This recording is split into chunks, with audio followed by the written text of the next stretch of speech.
বিদ্যুৎ ও পানীয় জলের মূল্য বৃদ্ধির প্রতিবাদে এবং স্মার্ট মিটারের বিরুদ্ধে কৈলাসহরেও গণ অবস্থান সংগঠিত করে বিরোধী দল সিপিআইএম। কৈলাসহর সেন্ট্রাল রোডস্থিত বিদ্যুৎ নিগমের স্থানীয় কার্যালয়ের সামনে অনুষ্ঠিত এই গণ অবস্থানের নেতৃত্ব দেন পার্টির জেলা সম্পাদক ও মহকুমা সম্পাদক। এই আন্দোলন কর্মসূচিতে বক্তব্য রাখতে গিয়ে কেন্দ্র ও রাজ্য সরকারের তীব্র সমালোচনা করলেন নেতৃত্বরা।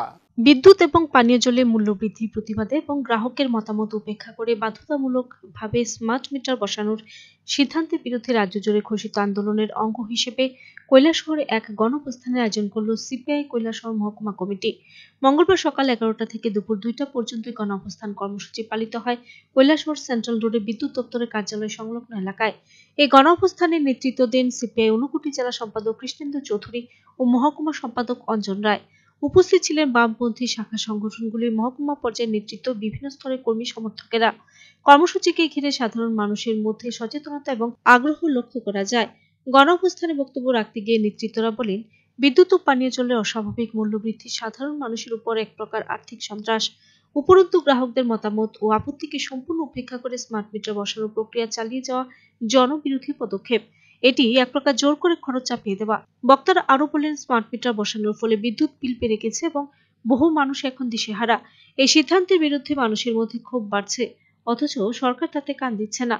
রাজ্য ও কেন্দ্রে বিজেপি পরিচালিত সরকারকে তীব্র ভাষায় আক্রমণ করে তারা অভিযোগ করেন, নির্বাচনের সময় দেওয়া প্রতিশ্রুতি পূরণ তো হয়নি, বরং সাধারণ মানুষকে দুর্ভোগের দিকে ঠেলে দেওয়া হয়েছে। গণঅবস্থান কর্মসূচি শেষে নেতৃত্ব জানিয়ে দেন, এই প্রতিবাদ শুধু এখানেই শেষ নয়, ভবিষ্যতে আরো জোরদার আন্দোলনের দিকে এগোবে বামফ্রন্ট ও সহযোগী গণসংগঠনগুলো। এটা তো কোনো চার্জ হতে পারে না।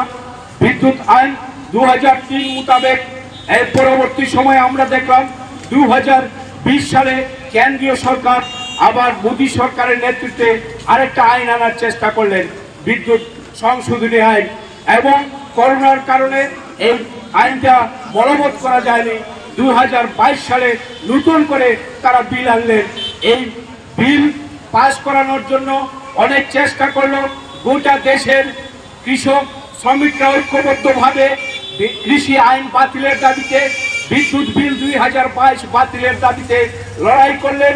প্রায় আমরা দেখলাম 1 বছরের বেশি সময় ধরে এই লড়াই চললো। দিল্লিতে অবস্থান করে ঘেরাও করে লড়াই যখন চললো, কেন্দ্রীয় সরকার বাধ্য হয়ে এই লড়াই থেকে মানুষের মোটিভটা বুঝে এর থেকে পিছু হটলেন। Video report Sachin লেটেনেন।